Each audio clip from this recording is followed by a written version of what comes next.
Welcome back, listeners, to another episode of the Anchor Leg Podcast. I'm your host, Griffin Gushman, joined by a very special co-host, I'm John. I'm a sophomore on the K-Swim and Dive team. as well as my usual co-host, Josh Hernandez.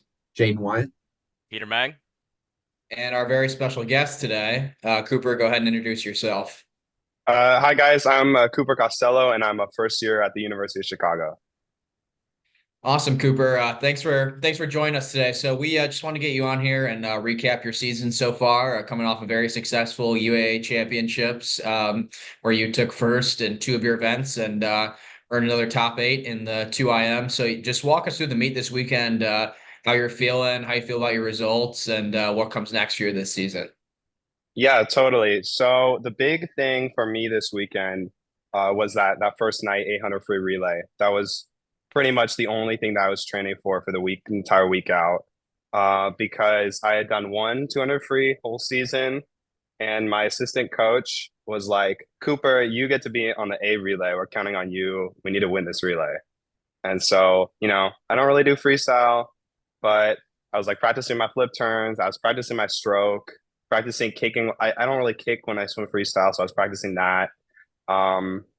And then, it came time to do the relay, and I think I had a pretty decent performance for not really having a lot of experience with that race. So, yeah, that was great. And then as to the other things in the meet, I didn't really train any IM going into it. So ideally, in the next month, I'll be working on breaststroke and backstroke and my crossover turn, which I did not do.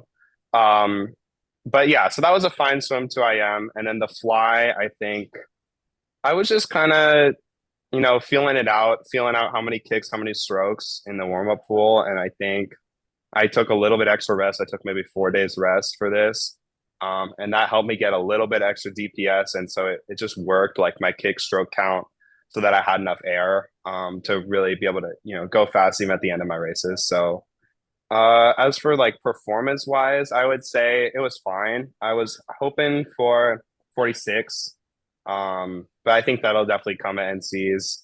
And then, 145 is not bad. I would say, I don't know. I kind of wanted to go 140 this year, but it's probably looking like a next year thing. So, yeah, just gotta keep working. I think one thing I'm gonna try to do at NCs is get down to 5 strokes on like almost all the laps, and maybe try to get to 4, maybe on like second lap. I think that'll really help me. Like in the prelims, I did 4, 5, 5, 5, 6, 6, 6, 6, and that it was a really smooth 146. So I think that's what I'm going to be working on going into NCs. So yeah.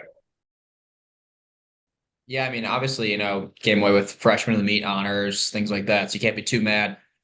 Just picking apart, you mentioned you hadn't really done a ton of IM leading up to the meet, and I know you had some pretty good freestyle splits. We're still sticking with the 2IM for NCAAs, keeping the same 3 event lineup. As far as I know, yes. Just because the other events just work terribly with the butterfly. I'm not a 200 backstroker or anything else on that last day. So I really, yeah, probably 200 IM is going to be the thing to go for. I don't know. What are the other events on the first day? Do you guys know? 5 free and 50 free. It's the same, I think. Yeah, the first day is the so same. basically we have a lot of guys on my team who do the 50 freestyle almost exclusively, and so there's not really space to put me in there like as something I would really be training for. So I mean, if I really wanted to, maybe I could sneak away with a 53. But yeah, I would say it's definitely gonna be 2IM, and I will, practice my breaststroke kicks, practice, my backstroke turns and all that sort of thing. So I think, it'll probably end up a lot better. I think that middle 100 is going to be a lot faster than NCs. I didn't even see you. I remember being in that final in the 2IM with you, but you were on the other side of the pool, so I didn't see you. But I mean, that was very, very intense. I can't wait to see what it's gonna look like at NCs. Thank you. Yeah, I mean, in the finals, I was not feeling great. I was like just so tired. I don't really know why. Probably because I didn't really rest, but like in the middle of the day. But I think my only goal in that final was to go up fast in the first 50 split, and then after that, I just totally ate it. So I think taking it more seriously at NC is going to help me go faster. Yeah, I guess I was just kind of wondering, how'd your prep for UAA compared to mid-season in terms of how much you tapered and rest, and then also just like the stuff you did at practice leading up to the meet? I mean, I think I definitely prepped a lot better for the freestyle aspect of it. Um, let's see, at mid-season, I was definitely the least tapered person on my team.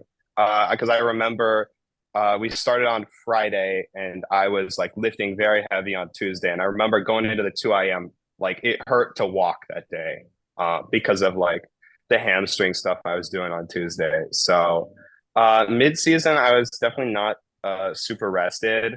And I think that showed on just kind of the lack of front half speed. Um, and then also like a little bit lack of endurance, especially in that 100 fly final. I was pretty upset about, and that 2 fly final, I was pretty upset about. So, um, I think this week, this time around for conference, I started on Saturday last. So I had 4 days, 5 days rest before we started the meet on Wednesday. So that was good. I think I'm really trying to get the volume back up today, or these past couple of days. I've been trying to get the volume up, and just I think I'm gonna work on a lot of breath control, um, just so I can make sure that the kicks are really, really driving me, especially on 2 fly, because I think that's where I perform the best. So I think I'll probably try a whole week of taper for NCs and just see how that goes. I mean, yeah, I'm not too worried about how it goes. I think, I'll just do my best. And if it doesn't work out, I'll just, adjust for next year. Yeah, and I guess just since you are a first year, how do you feel like your training so far this year has compared with what you did in high school? Because obviously you were still a very fast D3 recruit. And do you feel like you've been working on different stuff or kind of just continuing the trajectory that you were on? That's a good question. I like that. So I had a very interesting, I would say, high school career because we had like a not so great coach for like for my freshman year of high school over COVID. So paired with COVID, obviously those difficulties really played into like me not being very fast at all. And then in my sophomore season, I don't really know how it happened, but I just like magically started getting better in the fly, in the 100 fly. I think my theory is because I was playing so many video games, lying on my stomach in my bed. It stretched out my back, and so that's like the start of how my dolphin kicks became good. Because I like during COVID, I would play maybe 10 hours a day of Animal Crossing or whatever. And so it just like really made my back really flexible. Um, and so I think that's kind of what propelled me to start improving.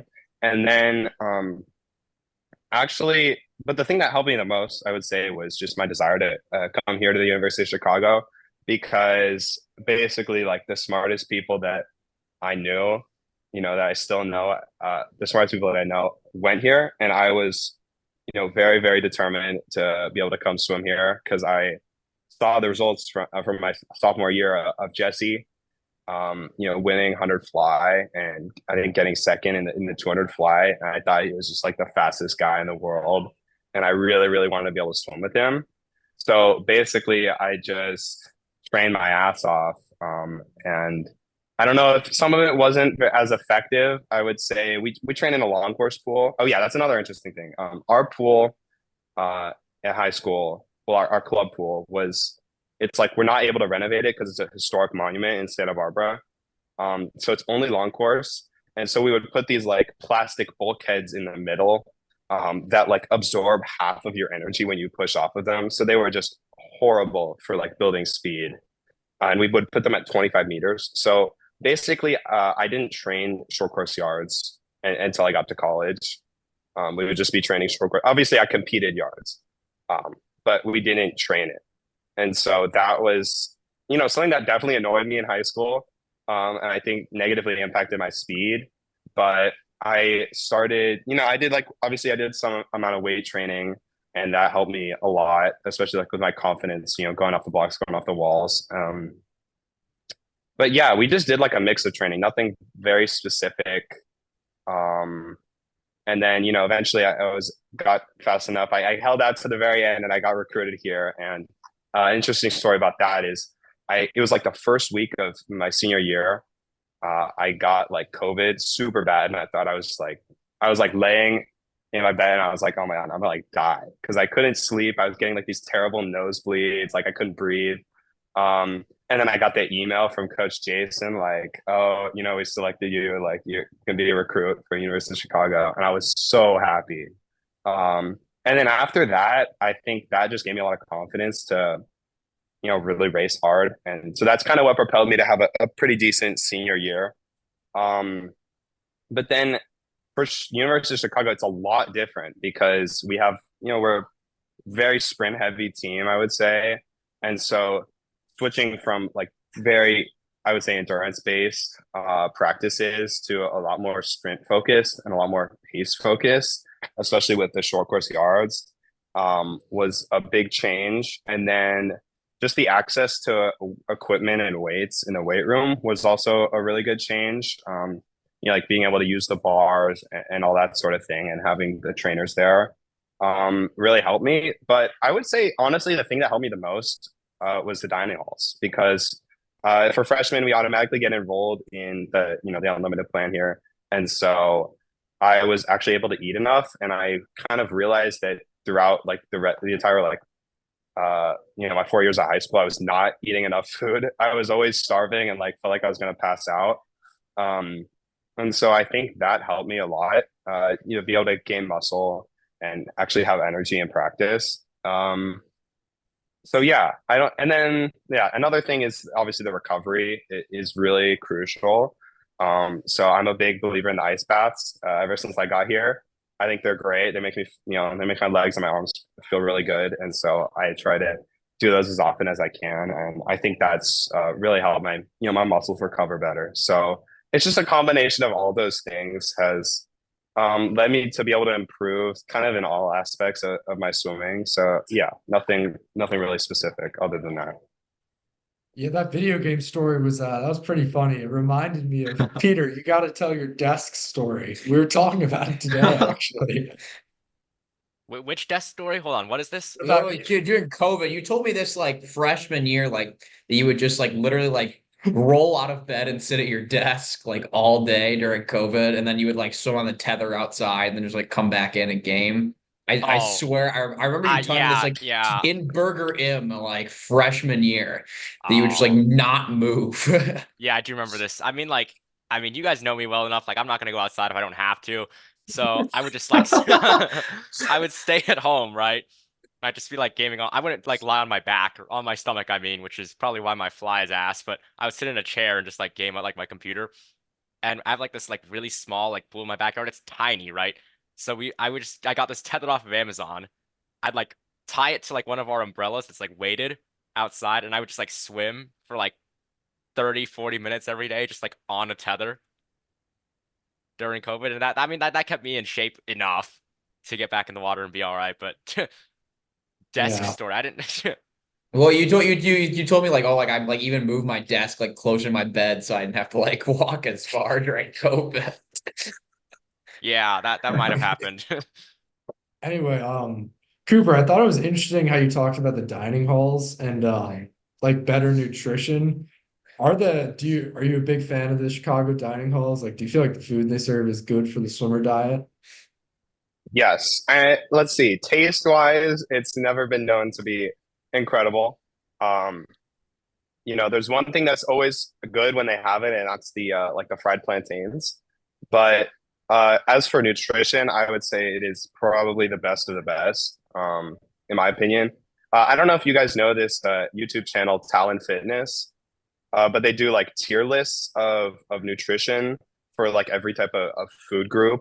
So like dairies, fruits, vegetables, proteins, and all that sort of thing. And so I watch all those videos, and so I know like with what are the optimal fruits or optimal vegetables or optimal proteins. And so the dining halls always have like basically Greek yogurt, fruit. They always have eggs in the morning, always have the beef patties at lunch and at dinner. And so that's like, honestly, that's like 80% of my diet is eggs, bacon, sausage, beef patties, Greek yogurt, and then fruit. I drink the chocolate milk sometimes in the morning. I tend not to do that right before the big meets. But yeah, when we're in training, I will definitely have a glass of chocolate milk every morning. And coffee. Coffee is very good for you. So I have it every morning, and I've been drinking it since maybe seventh grade. John asked because he's known to down about 4 or 5 glasses of milk at every trip to the dining hall. I'm super curious. One thing I picked up on, you talked about, from a young age in high school, UChicago really was a target for you. Did you know that, was that your dream school all along, or how did that evolve throughout your high school career? Your thoughts on UChicago? So honestly, I had no clue my first 2 years of high school. I didn't want to think about it, so like obviously for like first half of freshman year, nobody was expecting us to think about that because, you're young, blah, blah, blah.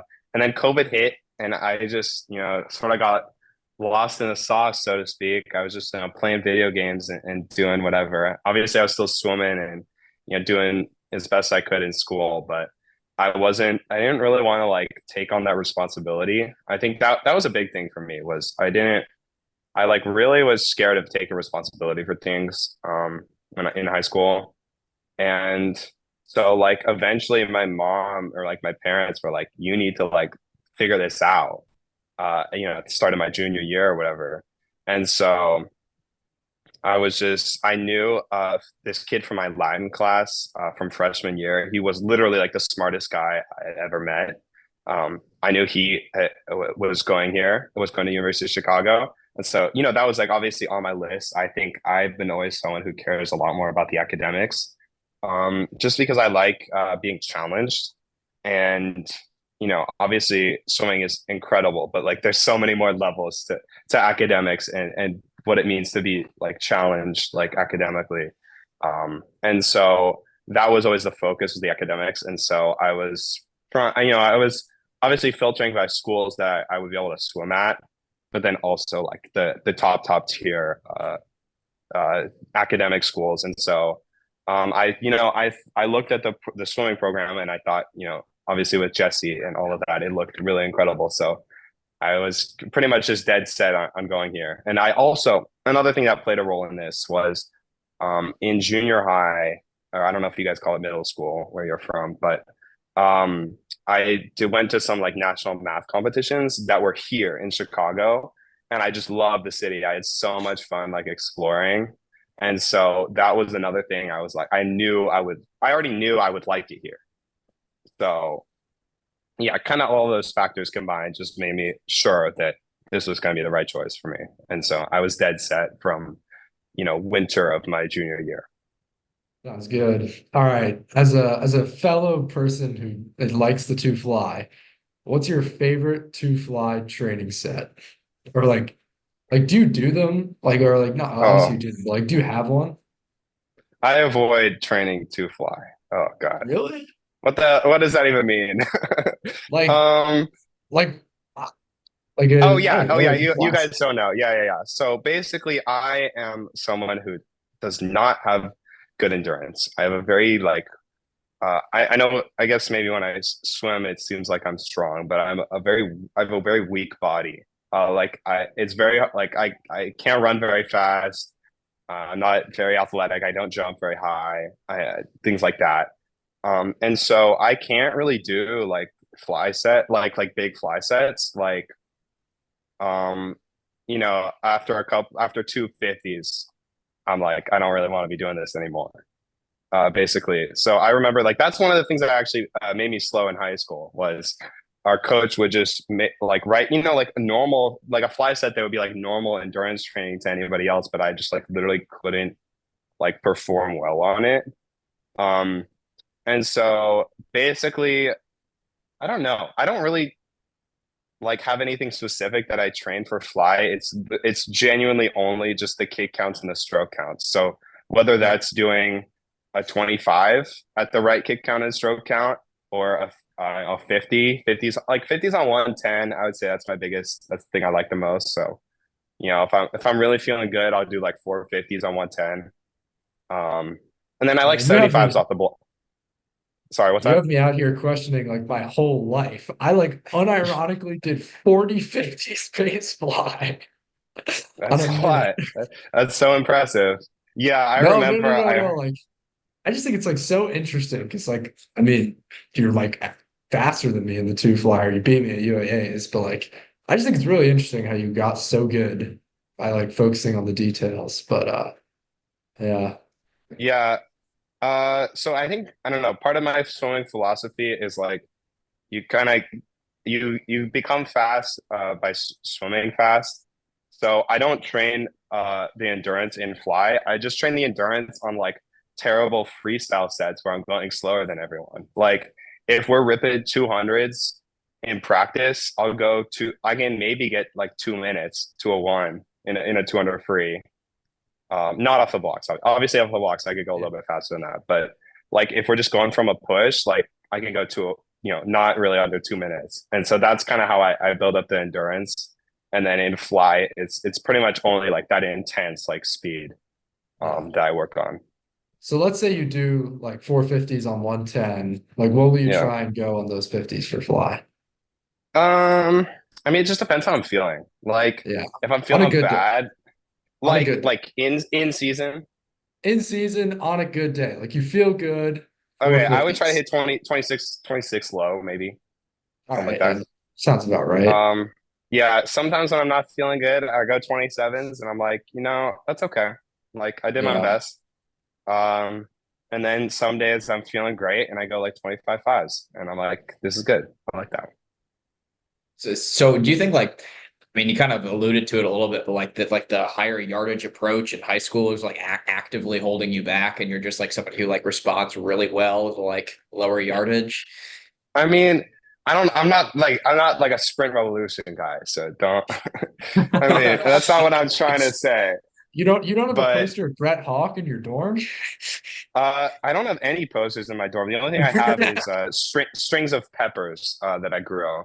Um, but yeah, I would say it's not like lower yard. Like I'm not like a lower yard. Like 10K, over two practices in a day.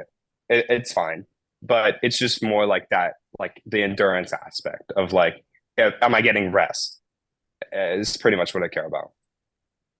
How many practices do you do a week? And like, do you do doubles and stuff? And when you do a Yeah. double, like what do you hit in like morning and afternoon? Yeah, I'll take you through it. So Yeah. like in season, we'll start Mondays. We do an hour of basically like abs, and then an hour of swim. And then that'll be, anywhere from 2,500 to 4,000 maybe. I remember one day we had to do like 4,700 in an hour 10, and the sprint group did like 1,700. And I was so mad. We were all so mad that they literally did like a third of how much we had to do. And then let's see, Tuesday we got doubles. So we go in the morning, swim for an hour. That's like I do underwater practice. So we just kind of work on our underwaters, pretty low volume there. And then we do an hour lift. So I think there's some things in the weight room that are very, very important. I'll get to those later. Um, and then in the afternoon, it's 2 hours swim, and maybe we'll do 5,000, 6,000 at most for my group. And, I train the mid distance group, so. And then Wednesday we go in the morning, 30 minutes abs, and then an hour and a half of swim usually. And by that point, Wednesday morning is like the time that I most want to quit swimming every week because I am just so tired and I go so slow every single Wednesday morning, no matter what I do. And then we get a nice little break. We come back Thursday afternoon, and that's 2 hours swim, usually kind of easier. And then Friday we do an hour of, let's see, what do we even do? I don't know. We use like the parachutes and stuff like that. Nothing too crazy. And then we do an hour of lift after that. And then we come back in the afternoon for 2 hours of swimming. And then, if we don't have a meet Saturday, we'll do a 2 hour practice in the morning. That's, pretty typical Saturday practice. So, yeah, that's the training. And then, yeah, coming back to the weight room, I think basically, for fly, it's like a lot about your lats, but it's just like about your forearm movement as well. And so just using like the cables to like, pull it down like with a lot of power. Not really strength, but just power, I think is the most important thing. And then, but even more important than that, even more important than anything you do with your arms is by far your legs. That's like one thing that I think, not really strength again, but like the power and intensity that I train with on the legs is really important. So there's one thing I do where I wrap the elastic band around the top bar like a pull-up bar, and you just grab both the bands with your hands, and like you pull it down to about your waist, and then you just like jump up as high as you can, and try to get your eyes over the pull-up bar line. It's not easy, and so that like really trains like overloading your legs on like the jumping, like pushing off the wall type of motion. And then, and another thing is obviously your hamstrings are important, but more like your Achilles tendon and like your calf activation is so, so important. Being able to get that extension when you push off the wall. So something I do is I try to just do like jumps where, I'm not bending my knees at all. And I'm just reacting with my feet and my Achilles tendon to just kind of bounce off of the ground. And that really helps me, build a lot of strength and power in my legs. So yeah, I think that's, the main things that I do in the weight room that are really important. Nice. So to backtrack a little bit, you briefly mentioned you grow peppers in your room. Do you want to talk about that? Oh, yes, yes, yes. So I don't grow them in my room, sadly. There is definitely not space, definitely not the right conditions, because I don't have time to like maintain a full greenhouse. But I come from a little town called Goleta, which is attached to Santa Barbara. I don't know, probably a lot of people know about UC Santa Barbara. So I live about 10 minutes from there. But yeah, so Goleta is what it was, like a farming town. So there's a lot of agricultural roots there. And so I um I guess I don't know. One of the ways I participate in that is I grow peppers in my backyard. So I have 40 different varieties of peppers, and I've been doing that for a few years. It's just something I like to do mostly because it's a challenge. Like because the Santa Barbara weather kind of sucks for growing peppers because it's cloudy until pretty much August. It's like cloudy there until August. And obviously peppers, things that need a lot of sunlight, a lot of heat.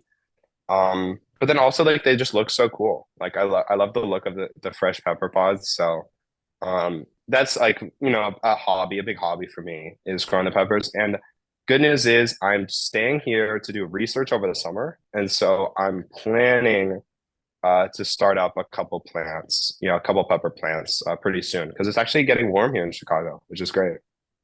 Yeah. Um, Back to the two fly. I was gonna ask this earlier, but I forgot. Wait, what did you say your goal time for this season was? Well, I go through a lot of revisions of gold time. So at the beginning of the year, I wanted to go 145 at our inter squad meet, which obviously I didn't do. You wanted to go 145 at intra squad. Yeah, and I obviously Or- didn't do that. Like I wasn't even Okay, close. And then after Phoenix, I think I reset my goal to try to go 140 at NCs. It's not looking very likely, obviously. I think 144 seems like, just have a decent race and I'll go 144. 143 I think is going to be like the realistic goal time. So just try to beat Frank. I think it'll be good. And then try to get 140 next year. So that's Yeah. what I'm looking at right now. And I don't know how much you thought about it, but well, I guess for both of them, how do you think you would ideally split a 142 fly? And then for at least in March, how do you think you'll try and split 143? Because that's like one of my biggest like problems or was because like last year I would just like swim my two fly like so stupidly. I'd go like 51.0 and then like 58. Yeah, that's how I did it at juniors last year because I couldn't swim because I hurt my elbow. So I was like kicking all right up until juniors. But yeah, so for 143, I think that's, let's say 1.5 seconds faster. That's actually a lot easier than you might think for my split. So I just have to go out, um, you know, 49.5, maybe 49.6. And then it just keep it all on the last 50, go faster. Like I closed 28.3 because I was dying. So just not die. And, based on how I usually split, if I had a good, pretty decent last 50, that could be 7 flat. So that's, 1.3 seconds right there. Because my third 50 was 26.8, I think, something like that. So just ripping a 7 flat on the end.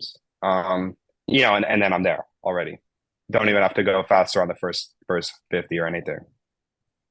Yeah. So yeah, that's pretty much just try to go out same speed or a little faster, and then stay strong on the back half.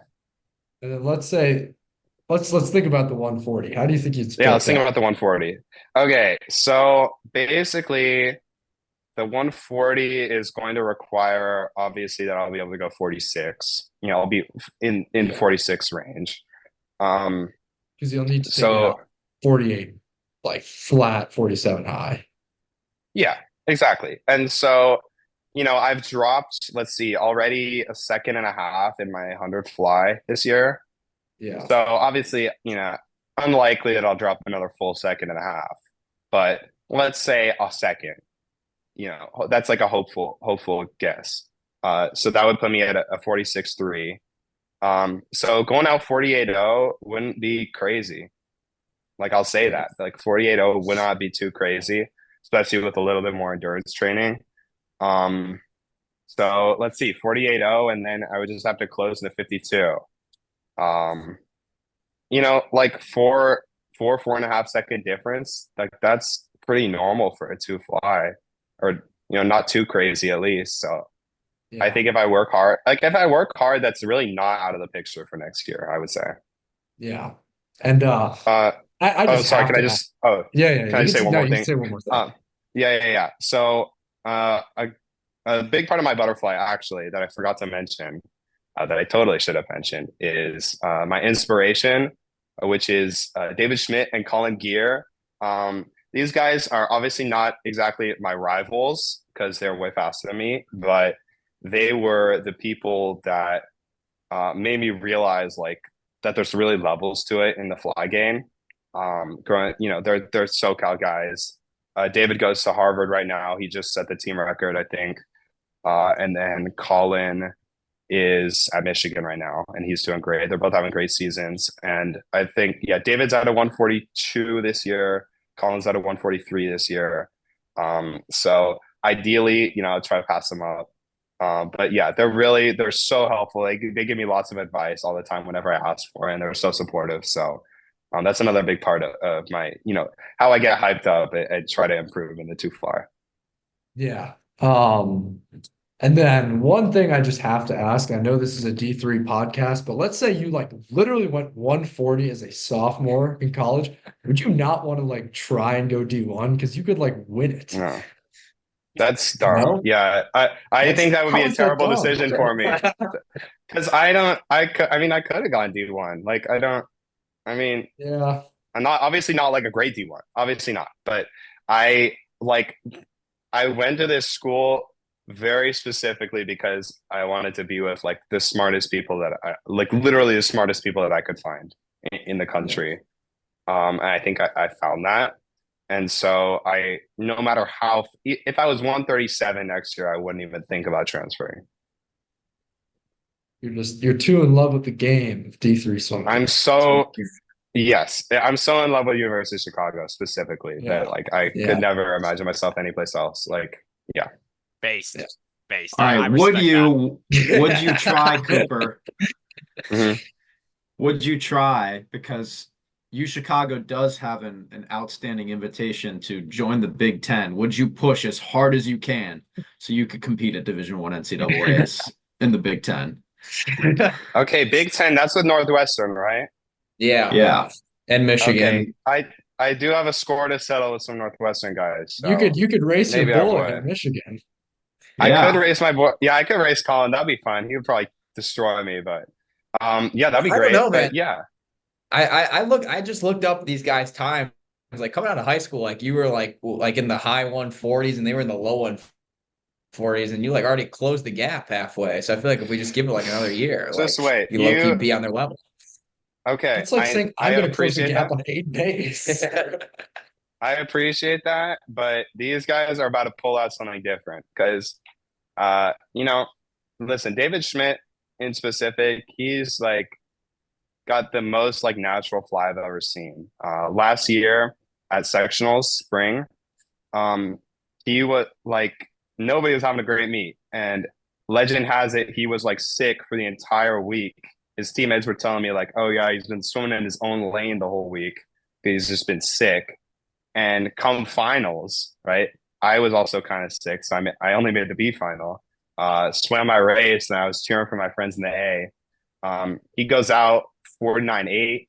I was like, oh my God, this guy's about to go fast. And he comes back 52 and got the sectionals record. It was 142.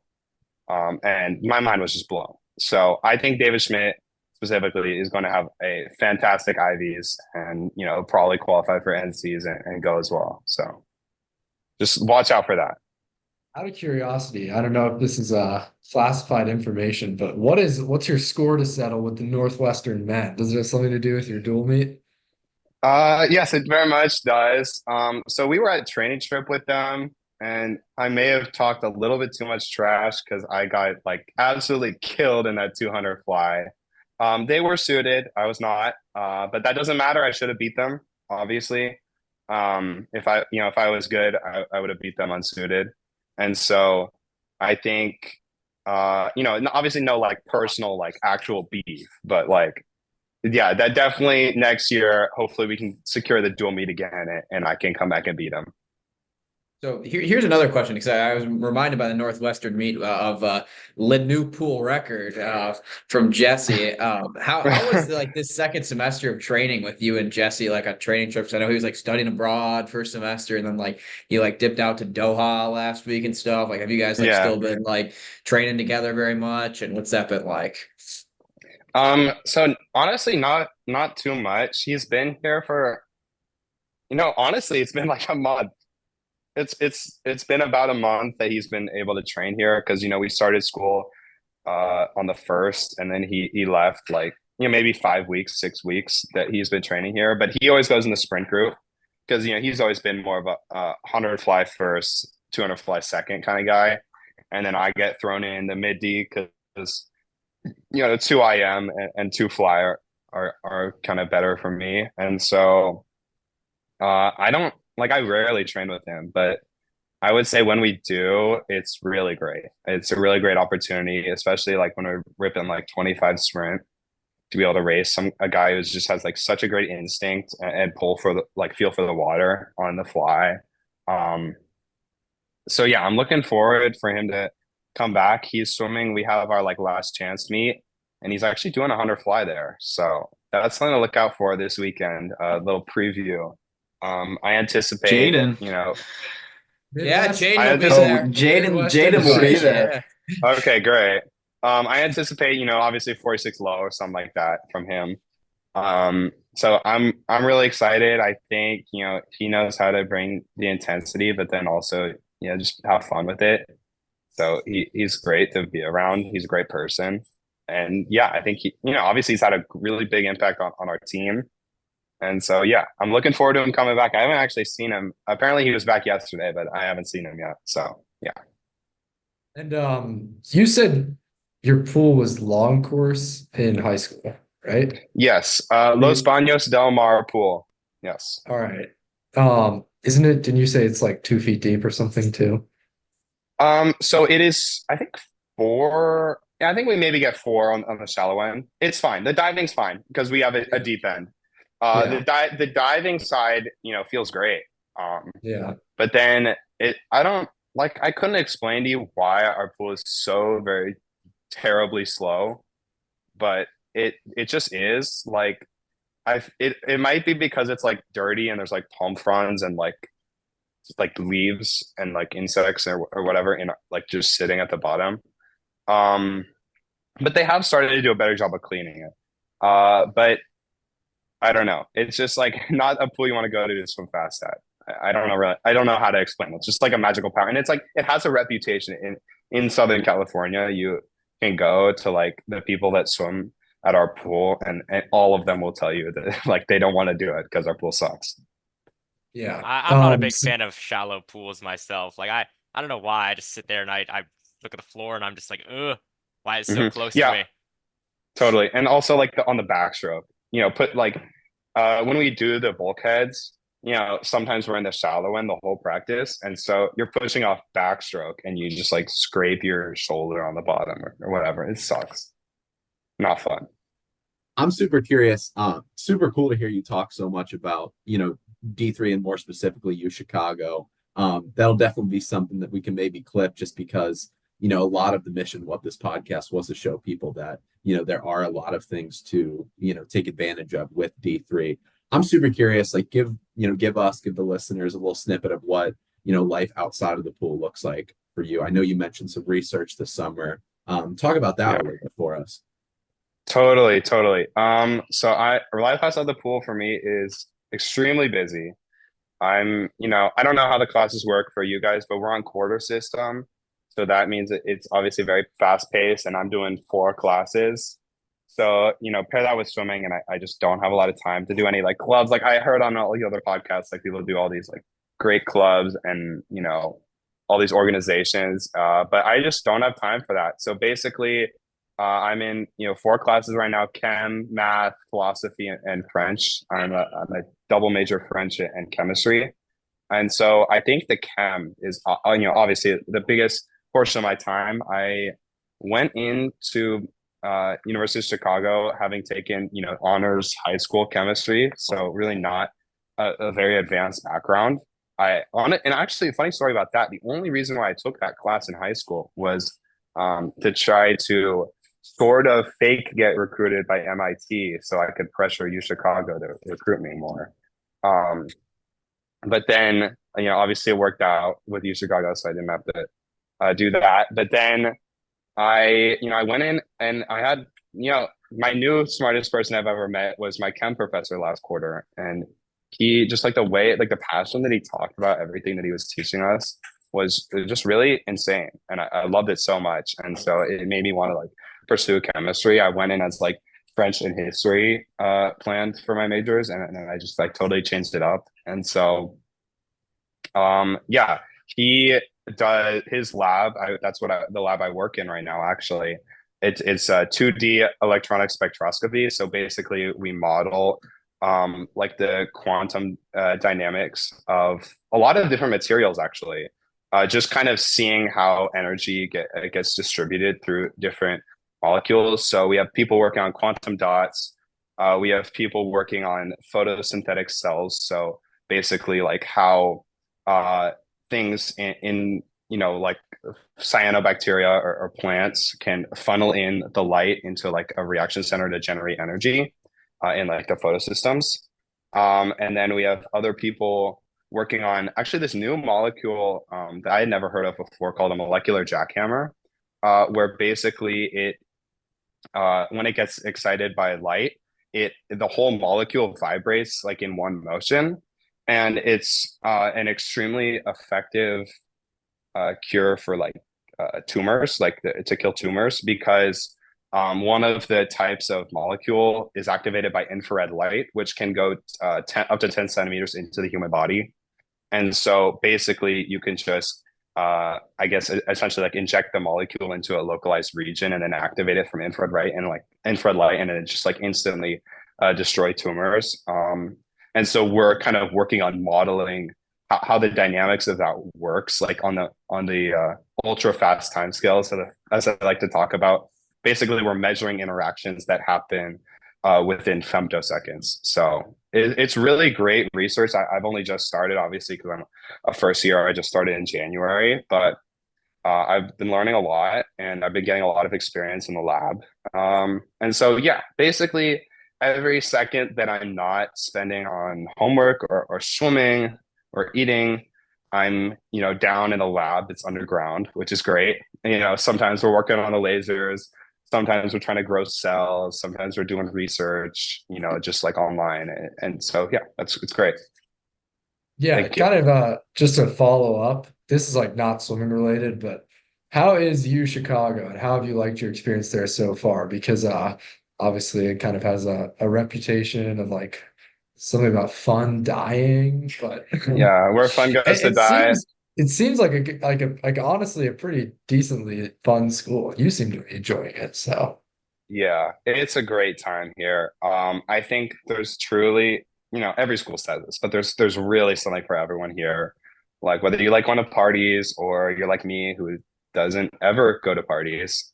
I just like don't like that atmosphere. But there's literally like so many things that you could be doing. And there's so many like levels to like all the anything you want to pursue. Like we like economics or business or mathematics or chemistry or literature or languages, and so and then like we have great intramural sports. We have the dining halls are great. We have great like clubs like dancing or like so many things I couldn't even think of or don't even know exist we have here.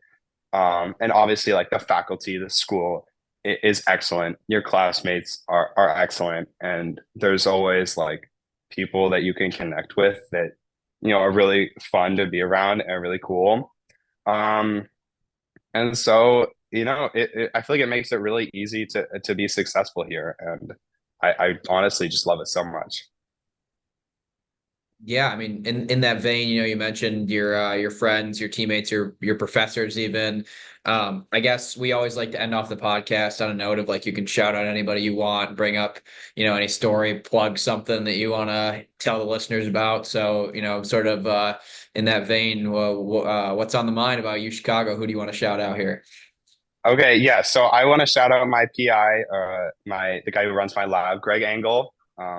So he's genuinely the smartest person I know, and he's so nice. He's so supportive. He's so like clear about what he expects, and like he's so helpful about like giving you new ideas of ways to think about things. And he's definitely the best teacher I've ever had. And then other than that, on the swimming side, I want to shout out my coaches, obviously. They've been great. So Coach Matt, he's an assistant coach or like a volunteer coach. And he's been very crucial in developing my fly. And then obviously, Coach Jason and Coach Jake have been so supportive. And they've been like, they recognize the intensity that I want to train at and the goals that I want to train towards. And they're ready to meet me like at that level, which I think is incredible. And then other than that, I want to shout out some of my friends. So these are some of the older guys on the swim team. So Dylan Dene, Cal Garcia, and Eddie Tay. They've really like taken me under their wing. I got to do the training trip like in their room, and they've just been really nice and supportive to me. As someone who sometimes like I don't have like a ton of friends or a ton of time to be social. So being able to like connect with them a lot, like in the pool, and then we do things outside of the pool, it's been really helpful to me. So yeah. And then obviously shout out to you guys. Like you guys are changing the culture here. And I think honestly, it's like so incredible. And I think the work you're doing is awesome. So thank you. Yeah, we really appreciate it. I mean, like we kind of wanted to start this because of people like you. I mean, like, we flat out asked you like if you were like the fastest swimmer in the world, if you would still go D3, and you were like, yep. And I think that like low key like kind of encapsulates pretty much all of us. It's like, we picked all of our schools because, we really want to, continue to do swim and academics and be with the smartest people that we can at a high level. And, it's really awesome where your journey in swimming has taken you and, led you down these awesome paths at UChicago, whether it's with, doing crazy cancer research and all that. And I mean, it's just, honestly awesome. And I'm so glad that we could highlight your story. So, Yeah, thanks so much, guys. It's been awesome. Signing off now. Yeah. And so this has been another episode of the Anchor Leg podcast. Cooper, we really appreciate you. Thanks for joining us on the show. And to all our listeners, we'll see you next time. Thanks, guys.